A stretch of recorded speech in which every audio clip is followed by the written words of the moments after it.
Dear GTCC members, dear speakers at our today's webinar on as a part of the Clean Air Initiative of the German Thai Chamber of Commerce. So welcome to our two speakers from MAN Energy Solutions. I just want to give a brief overview. Why did we actually start with this Clean Air Initiative? As you might have realized, the World Health Organization recently published new guidelines, limits on air pollution, and thereby has cut its recommended limits for air pollution and urged nations to tackle dirty air and save millions of lives. In the first update for the last 16 years, these guideline limit for the most damaging pollution, tiny particles from burning fossil fuels, has been halved. The new limit for nitrogen dioxide, mainly produced by diesel engines, is now 75% lower than before. The stringent new limits reflect the large body of evidence produced in recent years of the deadly harm caused to people by much lower levels of pollution than previously thought. Air pollution kills at least 7 million people a year, the WHO said, while a recent study estimates 8.7 million early deaths a year from coal, oil, and gas burning. Pollution cuts an average of 2 years from the lives of global population and up to 6 years in highly polluted nations such as India, making it a bigger killer than smoking, car crashes, or HIV. So in this context, last year, the German Thai Chamber has decided to initiate the Clean Air Initiative to raise awareness about air pollution, especially here in Thailand, which is a severe problem, and also to introduce new technologies and solutions from our members. So it's my great pleasure to welcome our two representatives from MAN Energy Solutions. Firstly, Alexander Feindt, who is the Global Business Development Manager at MAN Energy Solutions.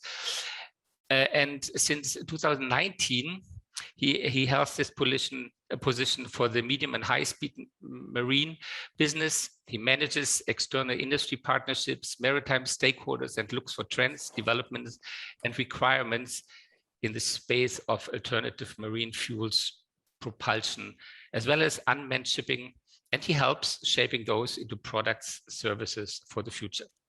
Our second speaker today is Viktor Brickmann, who is the MAN Energy Solutions Singapore since January 2019, being in charge for the high-speed engine business in the APAC region.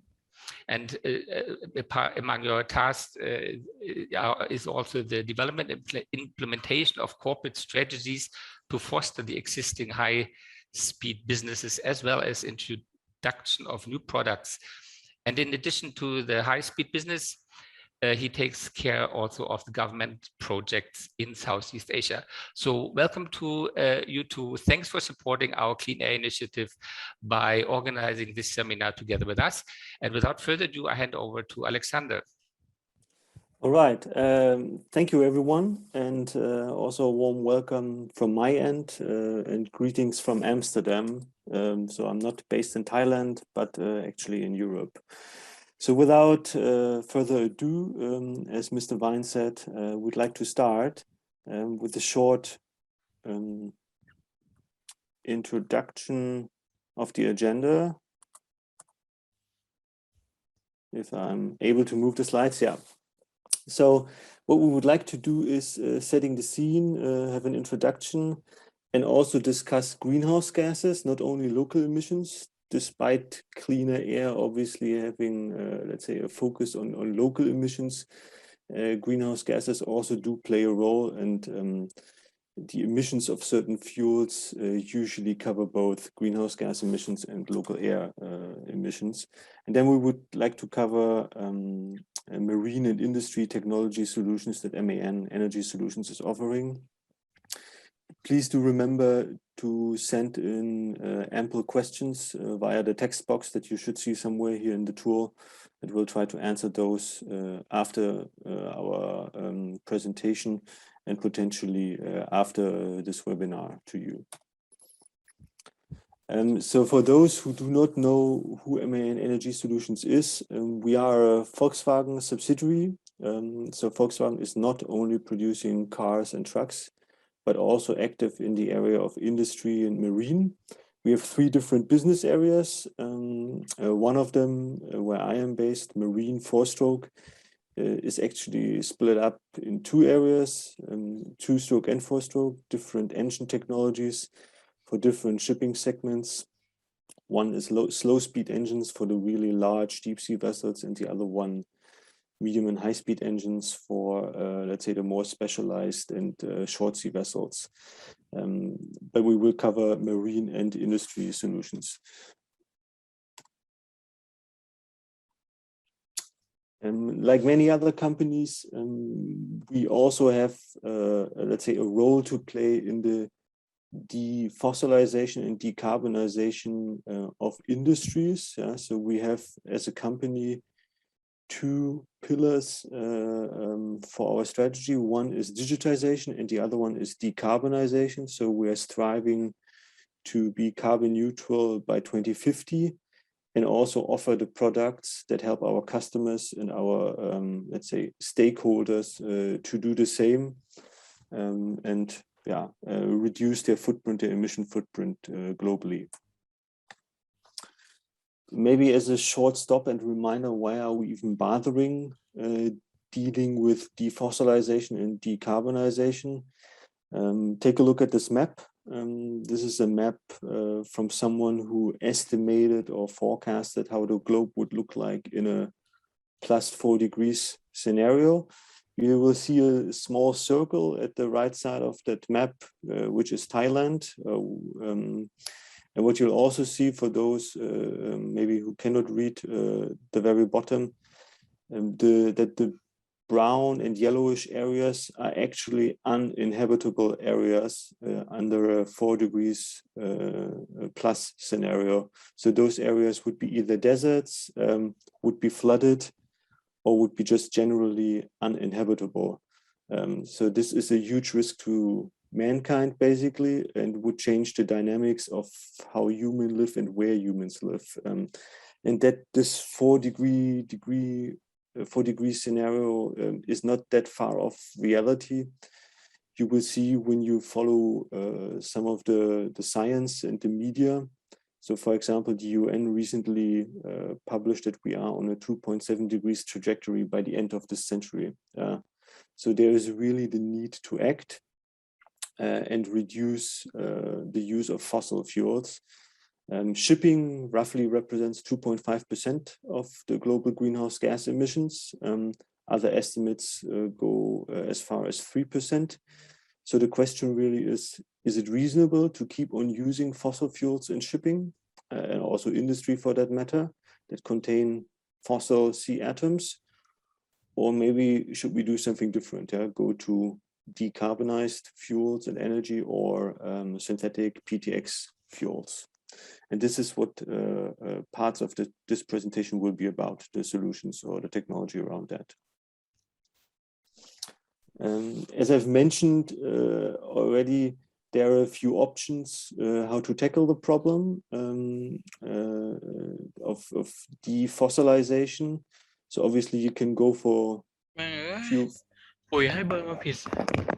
Hello? Okay, sorry. There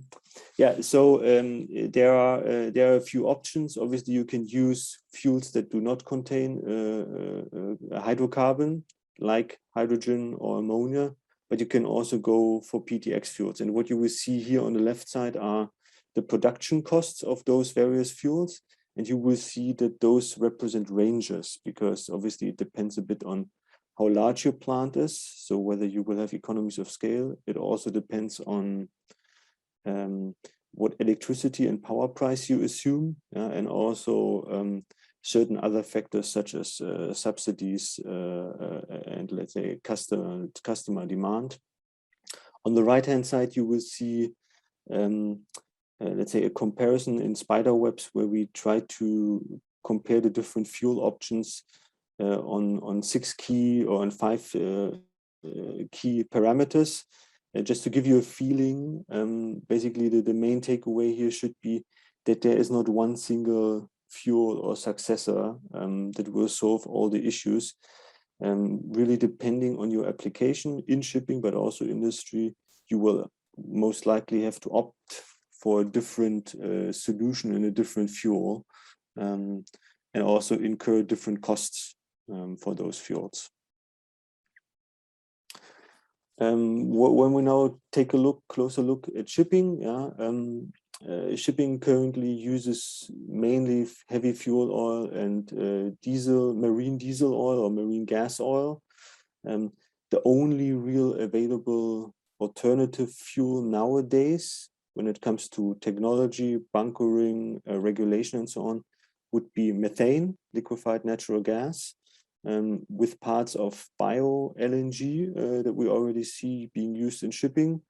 Some other options are potentially more attractive, like liquefied hydrogen that you see at the bottom here, because the let's say the emissions are far lower than, for example, LNG. And this is already what you see, for example, in Scandinavian fjords. Yeah, ships are only allowed to enter with a zero emission profile. So that means battery or ammonia or liquefied hydrogen, for that matter. And it obviously is interesting for other applications like port applications as well. The question where to go, what to use, is unfortunately not a straightforward question. So as I mentioned earlier on, that there is no single successor fuel because they all have downsides. And it's unfortunately also not the case where you say, a ferry always has to use that this or that energy, and a container vessel has to use this one. It really depends on a few factors. Yeah, the availability of the fuel, the maturity of the technology, certain funding, but also regulation, whether it's even allowed to use a certain fuel. For example, there are certain worries to use ammonia to be bunkered in ports because of the toxicity.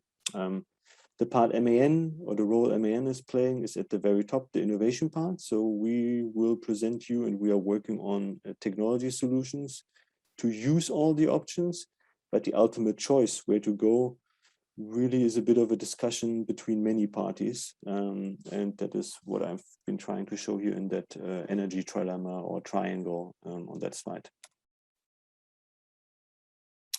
As a bit of a status quo snapshot, where are we with regards to bunkering opportunities? Yeah, there are certain tools that you can use, like, for example, the alternative fuel infrastructure overview from the Class Society DNV. Yeah, but we also had some discussions ourselves with fuel suppliers.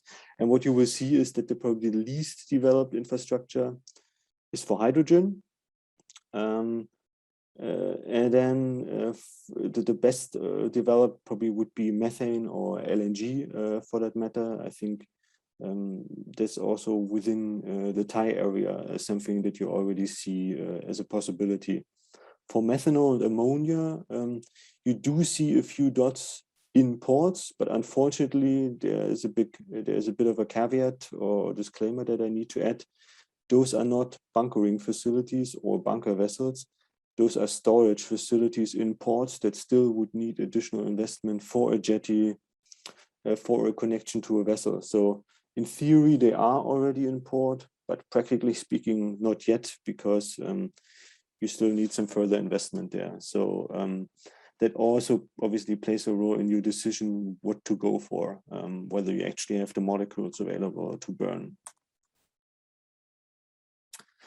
I've briefly mentioned as part of the triangle regulation. Yeah, I'm not in the full details of the Thai regulation. I think my colleague will cover that in a bit briefly.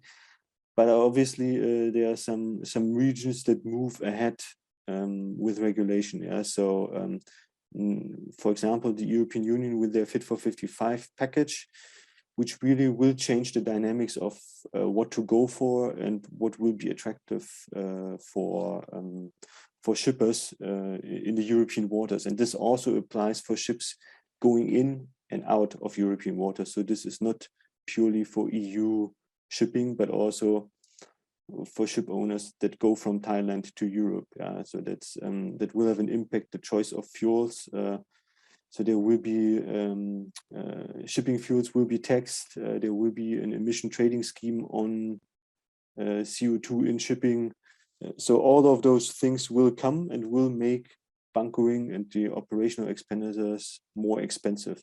So basically, one other takeaway for you is that the OPEX will be more expensive. Either you stay with conventional and fossil, with the, let's say, the negative ecological downsides, and you will have to pay certain penalties, or you will go for cleaner, more sustainable synthetic or biofuels, but then you will have to pay more because the production of those is just more expensive.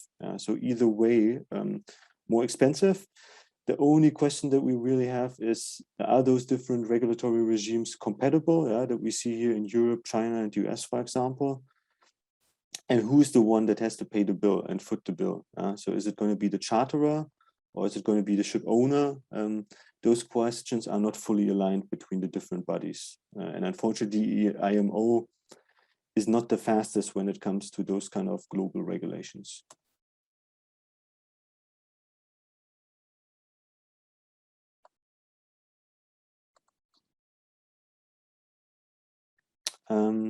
Now getting to the next slide, I would like to give you a brief summary of where we stand within the four-stroke division of MAN. So that is the medium and high-speed engines. Here you see an overview of what fuels our engines can burn. And you also see a few fuels that are in brackets. So I will cover, let's say, the brackets on the next slides. So let's see, give some details on the development. So what we have in place already and in use and where we have operational experience is dual fuel engines that can burn LNG, so methane.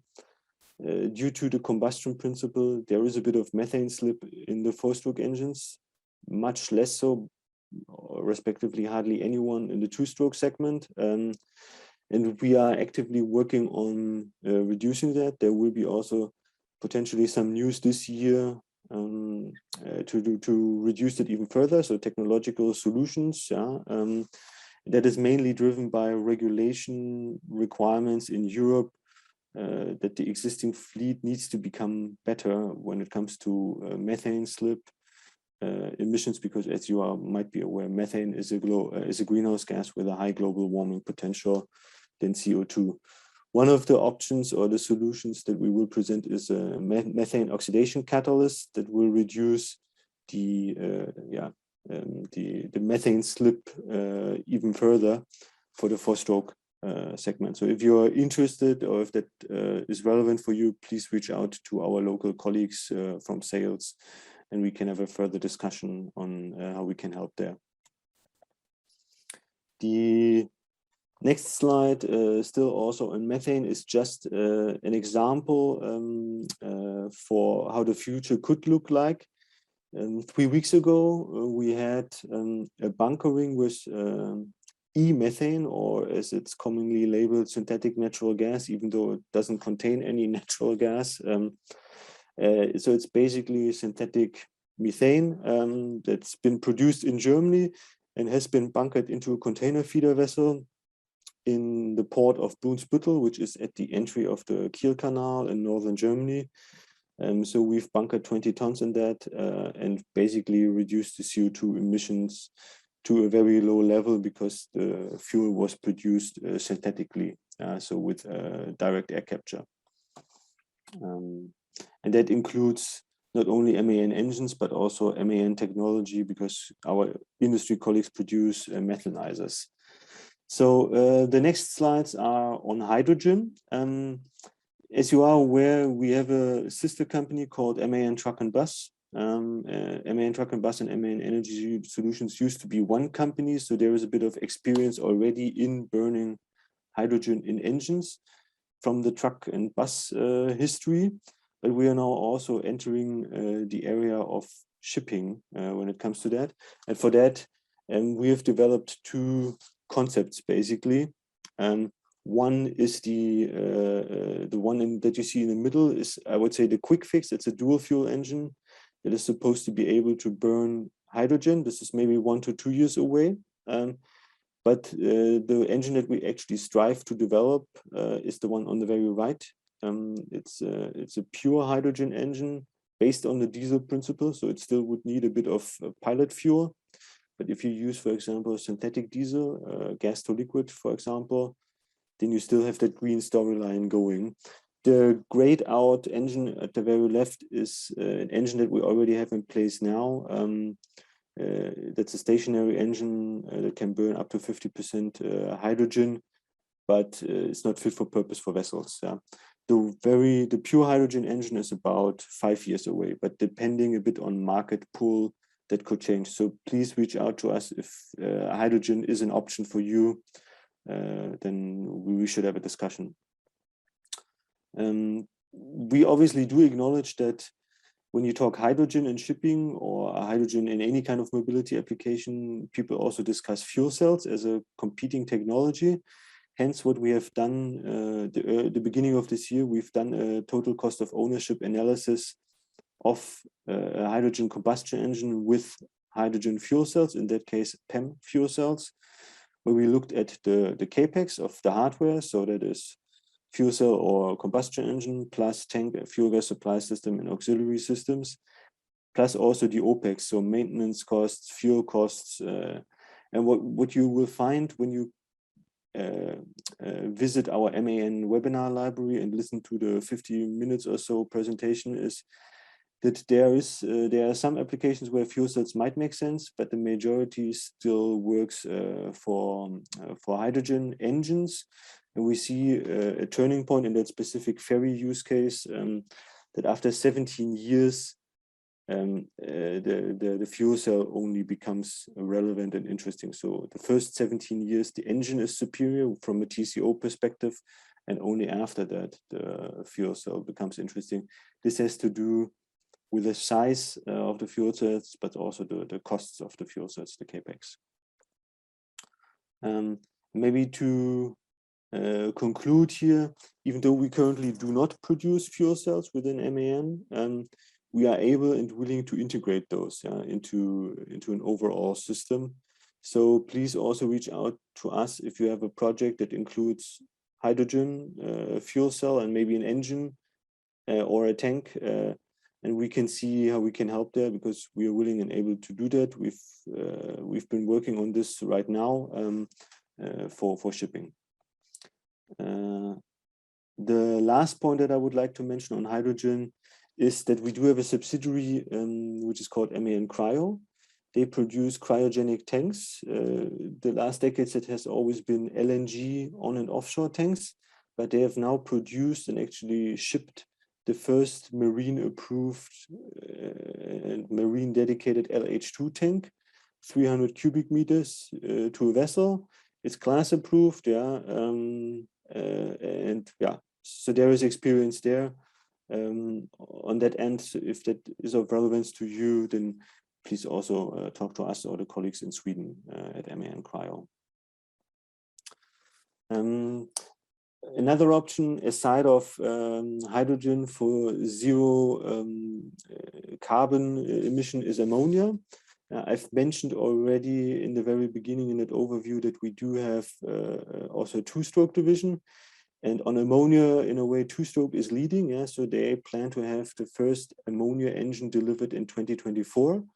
With a few Asian owners and Asian yards, they're already in development. And they're right on track when it comes to that engine type. Four-stroke, with regards to ammonia, is a bit lagging behind, I probably would have to say. This has to do with a different kind of combustion principle, and it's basically a new development of an engine. We are involved in 3 different subsidy and research consortia. One of them is the Ammonia Mod, where you see that logo here. There are a few things that we can already say. I cannot really comment on emission profile yet, yeah. So with regards to N2O or NOx, but a few things we already found out, yeah. So obviously the ignition is a pain because ammonia really doesn't burn well. So we need to change the injection profile. And the same is also we probably need a bit more of pilot fuel for burning ammonia. Currently we're at 10% diesel. We might be getting that down to 5%, but that is something that we need to consider. And obviously safety and handling plays a higher role for ammonia than for other fuels because of the toxicity. So purging with nitrogen will play a role in handling the system. Here's a picture of the single cylinder testing of that ammonia project that I've just mentioned. But as I said, this is probably a bit later than on the two-stroke side.